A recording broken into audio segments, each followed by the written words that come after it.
বড়ই গাছটা মেলা বড় হইলো তো পোলা বানকে গাভা নিয়ে বড়ই কটা থাকতেছে না, কেউ জুতো মারে, কেউ ঢিলা মারে, কেউ লাঠি মারে।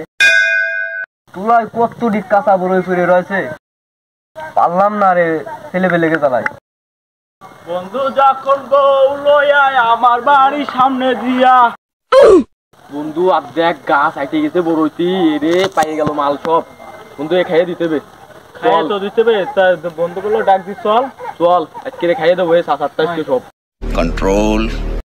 ভালো হয়ে যা, এখনো সময় আছে। গেল যে এই নি বসে রয়েছিস। আরে ওই পারে চাচার কাছে দেখলাম বড়ই মরই সব পাইয়ে গেছে, খাবি না? চল খাই আসি।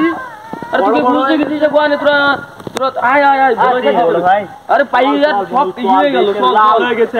চল চাচা তো গাছের গোড়া বসে রয়েছে, এই ফাঁকে দুটো ঘা দিলি হইতো না। কাম অন মিলা খোলা মিলা তো পাচ্ছি না, দুটো গুলিয়ে মার। আমি সিল মাইরা দিমু, আর মুখ আমি মুইতা দিমু।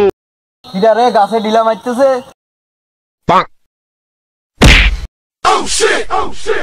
কোন সারে এলাকার মুরব্বী মানে না, গাছের গোড়ায় বসে রয়েছি তাও ঢিলা মারতেছে, জুতো মেরেছে মুই আমার। আজকে তো বিচার করাই লাগবে।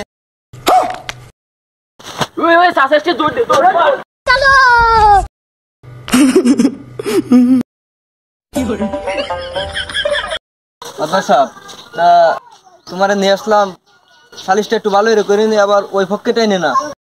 ওরা আছে বড়ই খাইতে জুতো মেরেছে আমার কোবালে, ওই পক্ষেটাই নে না কিন্তু আবার ভালো করে সালিশটা করেও।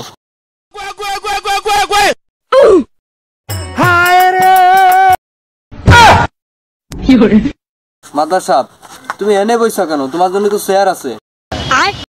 সামান্য বড়ই খাওয়ার জন্য তোমার জুতো মারেছে কোবালে, তা শালিটা ডক করেই করি, এই বসলাম এই চেয়ারে। মাদার সাহেব সালিশটা করো একটু দেখে শুনে করেও, জুতো কিন্তু কপালে মারিল, মনে থাকে জানি। মাদার সাহেব সামনে দুটো বড়ই খাতেই গেলাম, আমি বড়ই তলায় যে চাষা বসে রাস্তা খেয়াল করিনি, ওই তাই জুতো লেগে কুফালে।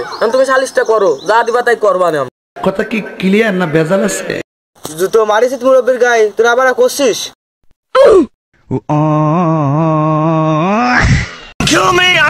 মাদবার সাহেব কাজটা কলম ঠিক হইলো না, এবার কাজ খাইটিয়ে নিয়ে চলে আসবা না, মানুষ কলম চেরো না, আমরা সেই লোক।